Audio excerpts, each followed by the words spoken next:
back in February, a woman named Adriana Smith, who was 9 weeks pregnant at the time, went into the hospital complaining of a headache. And soon after, she was declared brain dead at the hospital, suffering multiple brain clots. Now, at the time, her story made major headlines because the doctors at this hospital told her family that they could not pull the plug, that she would have to stay on life support due to her being pregnant and the fact that Georgia's abortion laws did not allow for abortions after a heartbeat is found. And because she was technically alive, even though she was brain dead, they could not allow her family to make the decision to pull the plug because that would kill her unborn child, making it an abortion in the eyes of this hospital. But what it seems like nobody is talking about is the fact that Georgia's Attorney General Chris Carr came out and said that the state did not make this decision. This is not something that is based on their laws. The hospital made this decision. And even further, he said that their law did not require the hospital to keep her on life support. Specifically, he said there is nothing in the Life Act that requires medical professionals to keep a woman on life support after brain death.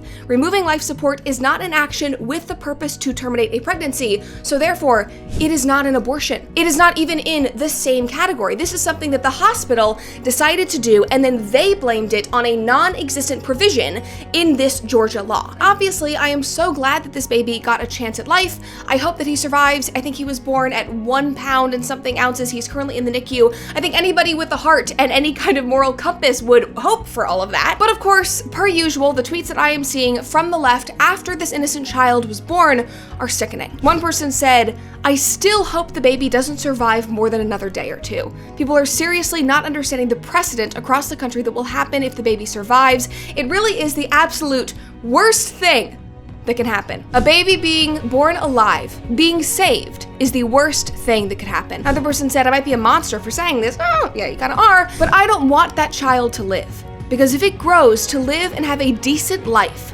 then we as women are doomed to never escape the role of an incubator. Adriana Smith was an experiment of a country that hates its women." Again, the country did not do this to her. Georgia did not ask this to happen. The hospital made this decision, blamed it on the state, and told the parents that it had to happen. Just reading all these comments is so incredibly disheartening and angering because these people would rather have this living, breathing child die so that they can further their political agenda, because that is all they care about. Like, at least the people on the right who are pro-life and were supporting this were wanting an innocent, wanted child to live. We are not the same. We will never be the same.